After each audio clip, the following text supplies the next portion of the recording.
Alhamdulillah ya, ketika saya selesai menulis buku yang pertama itu, Makku Melayu yang Tegar dan Penyabar itu, saya merasakan kebahagiaan yang luar biasa.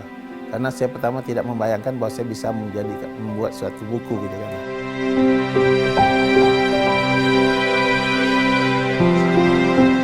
Bahagia itu tidak bisa dibayar dengan uang.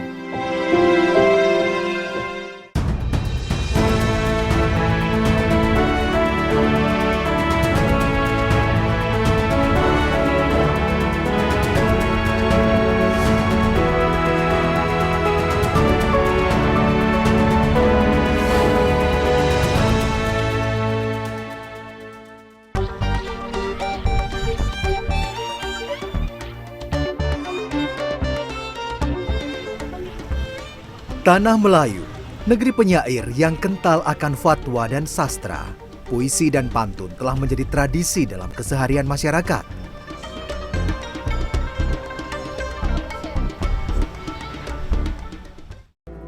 Agar hilang penghalang. Ialah Erman Zarudin, pria kelahiran 1967 ini merangkul budaya itu lewat lantunan puisi karyanya. Gelora literasi.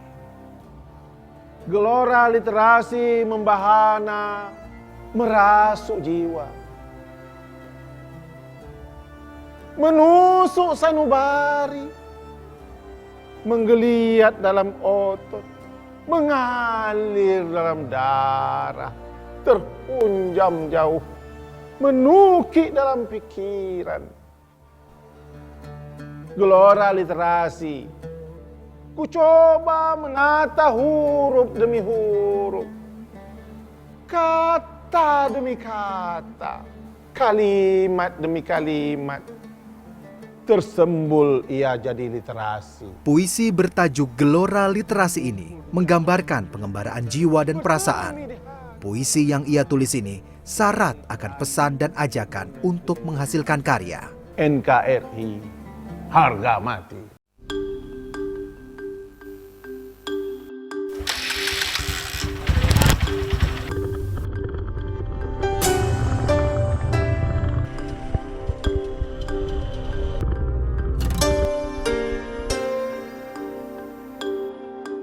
Bukan hal yang mudah menggubah seruan untuk menulis.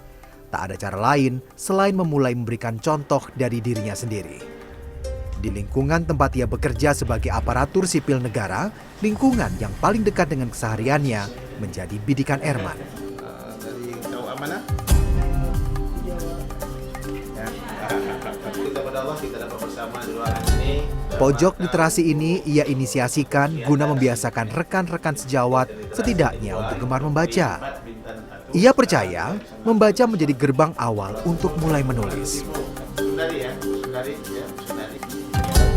Sesekali, ia pun kerap mengajak rekan kerjanya berdiskusi untuk sekadar menyalurkan ide menebar ajakan menulis kepada orang lain.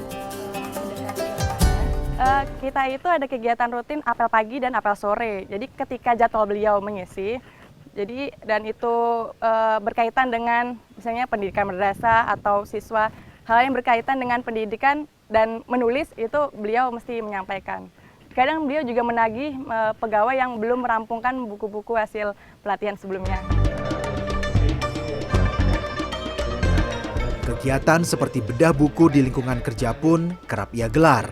Dengan melibatkan siswa-siswi madrasah, para santri diajak berpuisi, sekaligus memantik semangat mereka untuk mengarang puisi.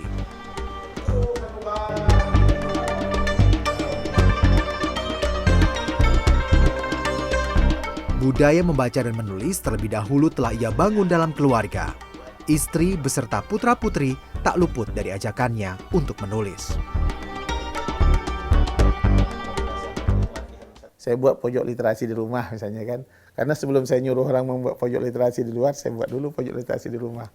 Karena buku setiap bulan saya dari dulu membeli buku, Mas. Dari dulu sejak saya kuliah sampai saya selesai sampai sekarang, setiap bulan saya tetap akan beli buku. Hasil karya orang kita hargai. Bukan dengan uangnya, tapi mungkin harus kita baca kan. Jadi saya beli buku, kalau saya baca dia punya nilai. Kadang-kadang kita perlu menyampaikan sesuatu pada orang lain, kita butuh bahannya kita tak dapat, kita bisa lihat dari buku tersebut. Dalam kurun waktu 2 tahun, pria kelahiran Bengkalis ini telah menghasilkan 8 buku.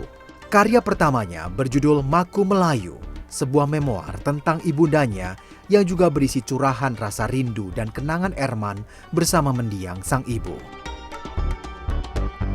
Alhamdulillah ya, ketika saya selesai menulis buku yang pertama itu, Maku Melayu yang tegar dan penyabar itu, saya merasakan kebahagiaan yang luar biasa. Karena saya pertama tidak membayangkan bahwa saya bisa membuat suatu buku gitu kan. Nah, jadi itu yang pertama, bahagia itu tidak bisa dibayar dengan uang. Tak mau kalah dengan sang suami, Ermayati, yang juga berprofesi sebagai aparatur sipil negara ini pun telah menghasilkan 5 buku. Saya melihat Bapak bisa mempengaruhi orang, saya harus bisa. Tidak sampai di situ saja. Saya mau lagi. Akhirnya jadi buku yang ketiga. Bapak berebut juga bukunya. Libur 1 minggu dia jadi buku 1. Saya bilang, kok gini bisa jadi begini? Saya harus bisa juga. Jadi saya kejar juga. Jadi Bapak jadi sampai 8 buku, saya akhirnya sampai saat ini dapat 5 buku. Tak muluk bagi Erman ketika berhasil merampungkan karyanya. Untuk sekedar memberikan hasil tulisannya sebagai buah tangan menjadi kepuasan batin tersendiri. Kemudian kebahagiaan saya ketika buku itu sudah saya dapat, karena saya sudah mampu menulisnya, dah bisa menulisnya. Kebahagiaan ketika saya bisa membagi kepada orang lain. Ketika saya bagi, biasanya kalau ada tamu yang datang atau teman datang, kan paling saya bawa makan, kemudian nanti kasih oleh-oleh gitu kan. Oleh-oleh beli entah jenis makanan apa, nanti dibawa bungkus, bawa misalnya begitu kan. Ini ada Melayu kan biasalah hormat tamu misalnya begitu. Tapi ketika saya memberi buku itu, beda rasanya.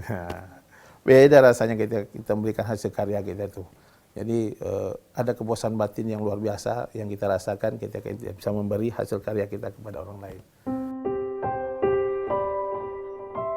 Keaktifan Erman dalam kegiatan Satu Guru Satu Buku atau Sagu-Sabu di Kepulauan Riau membuatnya dianugerahi penghargaan sebagai tokoh penggerak literasi nasional pada 2019 lalu. Penghargaan yang diberikan oleh Media Guru Indonesia itu lantaran Erman dinilai berhasil merangkul 700 guru di Kepulauan Riau untuk menulis buku. Setidaknya 300 judul buku rampung lewat kegiatan tersebut.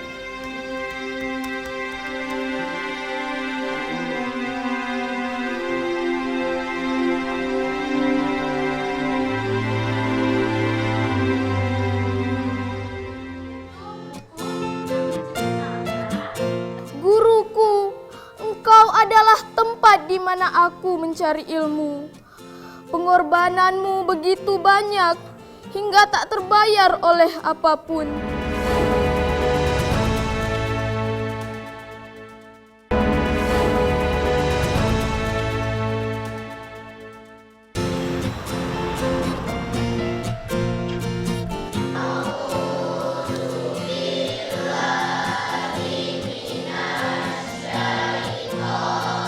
Siapa sangka, siswa-siswi Madrasah Sanawiyah Negeri Tanjung Pinang ini telah menelurkan 1 judul buku. Antologi puisi bertajuk Lentera Jiwaku, berisi 120 puisi yang ditulis guru dan para siswa. Ide penulisan puisi digagas Tengku Aspalinda, guru biologi yang ikut aktif dalam kegiatan Satu Guru Satu Buku bersama Erman Zarudin. Idenya sederhana, hanya dengan memberikan tugas kepada para siswa masing-masing menulis 1 buah puisi dengan tema guru. Ya, buku itu memang didedikasikan untuk memperingati Hari Guru Nasional November 2019 lalu. Guruku, terima kasihku, karya Azifa. Azifa misalnya, siswi kelas 7 ini mengaku bangga hasil karyanya dijadikan buku. Engkaulah yang telah membuat putra-putri bangsa menjadi pintar. Sangat bangga. Karena kita bisa mengeluarkan apa yang telah kita imajinasikan, apa yang telah dalam pikiran kita, semuanya kita tuangkan dalam penulisan. Engkau tidak pernah menyesal Ia mengungkapkan peran Tengku begitu besar dalam mendorongnya menulis puisi. Orang tuaku yang kedua. Ia pun merasa begitu percaya diri membacakan puisi hasil karyanya sendiri di depan teman-teman sekelasnya. Maafkan semua kesalahan. Tengku biasanya menyuruh kami supaya membuat kalimat satu persatu agar membentuk sebuah karya tulisan. Menyuruh kita maju ke depan untuk membacakan karya-karya yang telah kita buat. Agar tidak hanya itu, kita juga harus menggunakan bahasa sendiri agar kita lebih mandiri. Oke, untuk berikutnya kita beri kesempatan teman kita Muhammad Jafar untuk Begitupun Muhammad Jafar. Menurutnya, Tengku begitu telaten mengingatkan para siswa untuk merampungkan tulisan yang ditugaskan kepada mereka. Tugas menulis puisi ini harus diselesaikan dalam waktu 1 minggu. Walaupun Bu Tengku ini kan mengajar IPA, tapi dia sering mengajak kami untuk menulis sebuah cerita atau puisi gitu. Walaupun sehari 1 baris atau berapa baris gitu.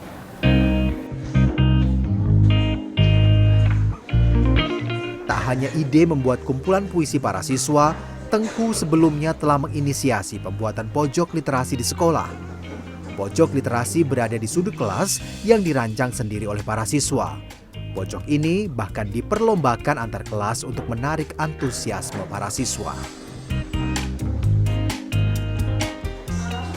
Namun hambatan untuk membuat pojok literasi ini kalau dibilang banyak sekali gitu. Pertama mengenai biaya. Jadi untuk membuat satu pojok literasi itu tentu menggunakan biaya yang sangat besar. Hal itu saya sampaikan dengan kepala sekolah, ini rasanya nggak mungkin terlaksana di sekolah kita gitu, karena dana yang khusus untuk membuat pojok literasi ini nggak ada gitu. Ternyata di sana saya berpikir bagaimana seandainya kalau pojok literasi itu kita angkat konsep untuk menggunakan bahan yang ada di sekitar kita, itu bahan-bahan bekas. Ya, keterbatasan dana tak lantas mengurungkan niat Tengku untuk mewujudkan pojok literasi di sekolah. Dengan memanfaatkan kotak kayu bekas dan kardus seadanya, kemudian dihias dengan ornamen kertas kado, rak buku dari bahan sederhana itu mereka sulap menjadi lebih menarik. Botol plastik diisi air warna-warni sebagai pembatas sudut ruang dengan meja dan bangku di kelas. Termasuk koleksi buku di pojok literasi ini, semuanya digalang dari buku bacaan yang dibawa masing-masing siswa dari rumah. Sederhana, namun bermanfaat bagi siswa di kala senggang. Alih-alih menghabiskan waktu bermain kala jam istirahat, siswa memilih bercengkrama di pojok literasi, menghabiskan waktu dengan membaca.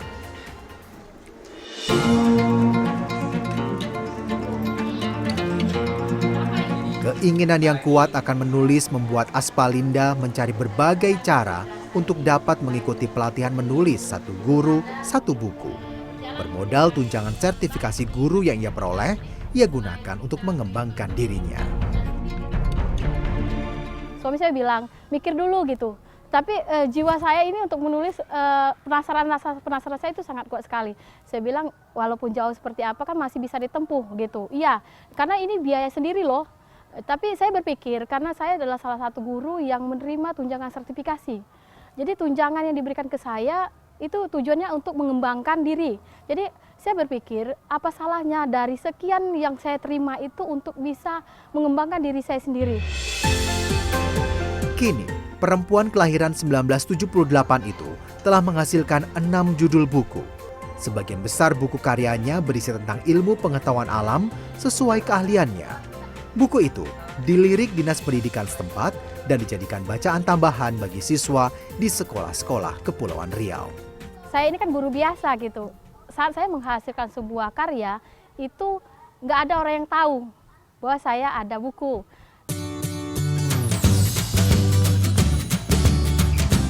Kita mengajak dia happy dulu, kadang-kadang kita bawa dia sambil bermain, kemudian kita berikan kesempatan kepada dia untuk menulis, karena orang kalau dalam keadaan tertekan, itu dia susah mengeluarkan inspirasi.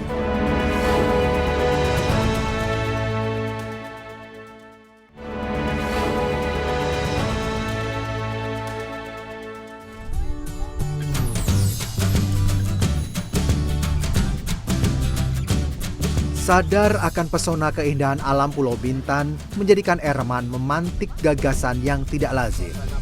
Kegiatan Satu Guru Satu Buku yang ia usung kerap mengambil lokasi wisata sebagai tempat untuk menulis dan menuangkan pikiran lewat tulisan.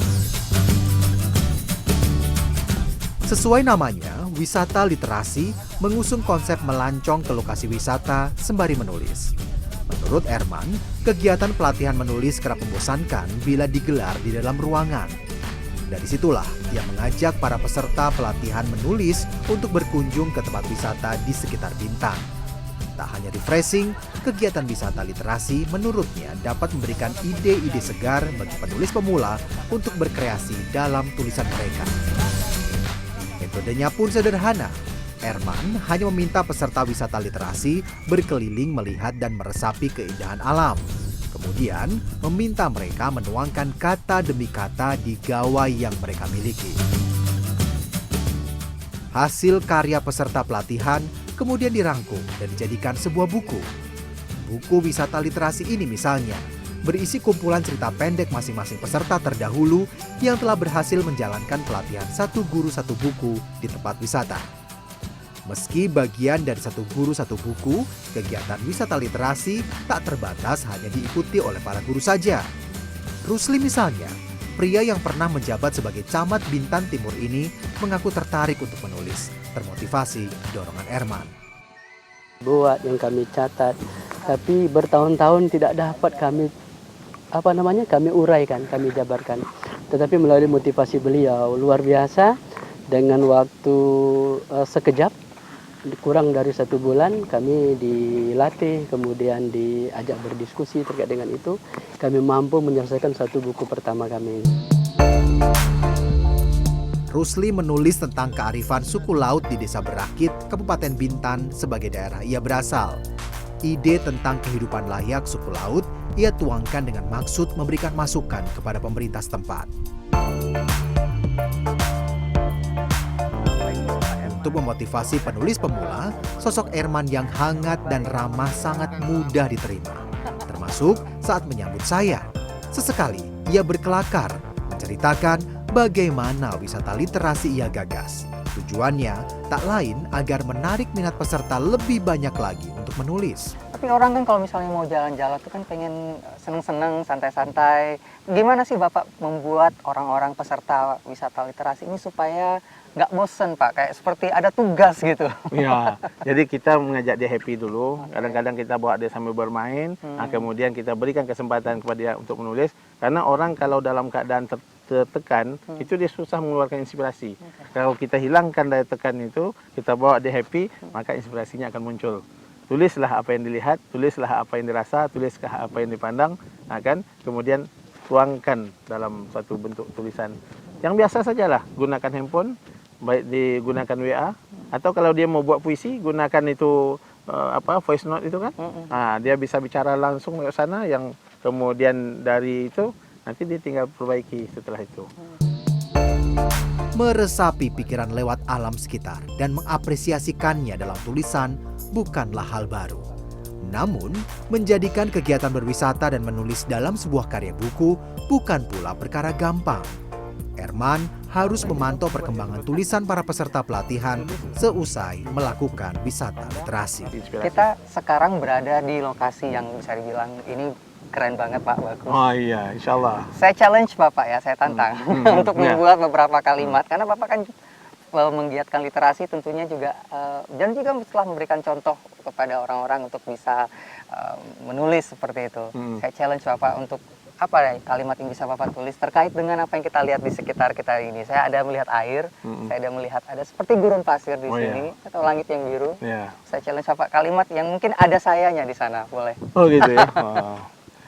Tak kala kita duduk bersama di Telaga Biru ini, suatu kenangan yang takkan pernah terlupakan seumur hidup, bahwa kita pernah berada di sini. Mas Roni pasti tak akan lupakan saya. Kemudian romantis banget begini ya Pak. Alam yang biru, langit yang biru, kemudian cahaya matahari yang begitu bersinar.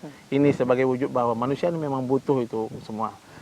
Kebutuhan akan matahari, akan alam yang indah ini adalah kebutuhan manusia yang Allah ciptakan, yang dengannya kita harus bersyukur.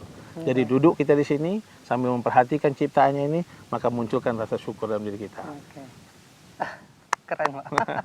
Seperti ngalir gitu ya Pak. Iya. Karena memang apa yang dilihat dirasakan sebenarnya lebih ke penajaman indera seperti Iya, itu Pak ya. kalau saya gitu. Yang kita lihat, yang didengar, dirasa gitu Pak ya. Iya. Penajaman indera. Maka ketika kita tajamkan indera kita, kita tambah renungan, ya kan?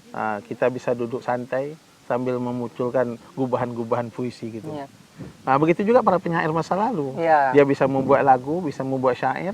Dari dia duduk, memperhatikan alam, memperhatikan apa yang ada sekelilingnya, maka jadilah syairnya.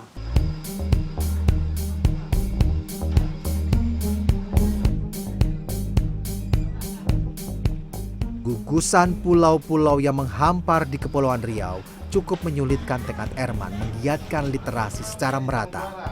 Erman beruntung, upayanya mendapat dukungan berbagai pihak. Keberadaan perpustakaan apung ini misalnya. Menurutnya, perpustakaan apung menjadi fondasi awal bagi anak-anak di Kepulauan Riau yang sulit mengakses buku-buku untuk membaca. Sebagai jendela dunia, keberadaan buku begitu krusial bagi Erman untuk menebar manfaat membaca hingga ke pelosok-pelosok. Pagi itu, Erman bersama Tengku Aspalinda telah bersiap di dermaga C6 Kecamatan Bintan Timur. Bersama sejumlah anak-anak, mereka menanti kedatangan perpustakaan apung milik Dinas Perpustakaan dan Arsip Daerah Kabupaten Bintan. Momentum ini tentu saja tak mereka lewatkan. Sebab perpustakaan apung hanya sesekali bersandar di pulau-pulau untuk membagikan buku-buku bacaan kepada masyarakat, khususnya anak-anak. Perpustakaan apung beroperasi sejak 2010. Setidaknya ada 1.000 koleksi buku yang diangkut kapal jenis speedboat ini. Dalam sebulan, perpustakaan apung mengitari Kecamatan Mantang dan Kecamatan Bintan Timur setidaknya sebanyak 4 kali.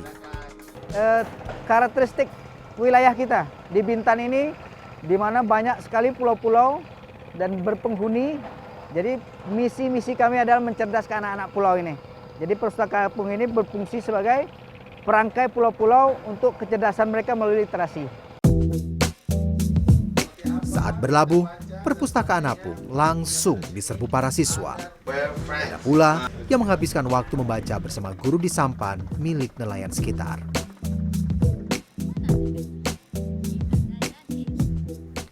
Perpustakaan apung mungkin cukup mewah bagi anak-anak pulau ini. Namun, kehadirannya merupakan berkah sekaligus ladang ilmu yang sayang jika mereka lewatkan. Sosok-sosok seperti Erman dan Aspalinda inilah yang kerap mendorong anak-anak untuk semakin gemar membaca. Melihat kebahagiaan yang didapat anak-anak dengan adanya perpustakaan apung, Erman terkenang dengan masa kecilnya. Baginya, buku telah menjadi bagian tak terlepaskan dari dirinya yang kini terus menggiatkan literasi di Kepulauan Riau. Ini mungkin saya ambil sejarah dari kecil dulu. Ketika di samping rumah saya itu adalah kepala sekolah. Jadi setiap ada buku dari Dinas Pendidikan yang masuk, sebelum sampai ke sekolah, biasanya ditaruh dulu di rumahnya. Nah, setelah nanti sampai di rumahnya, mungkin 2 hari sesudah itu, baru dibawa ke sekolah. Jadi ketika berada di rumah tersebut, saya selalu tahu kalau ada buku baru masuk, ya kan? Nah, maka saya selalu memanfaatkan waktu yang demikian. Ketika dengar ada buku baru masuk, saya pergi ke rumahnya, saya minjam bukunya, sambil duduk di rumahnya itu, ada kursi tua di situ, saya duduk sambil baca bukunya. Alhamdulillah setiap hari itu, kalau ada buku itu, selagi buku itu belum habis saya baca.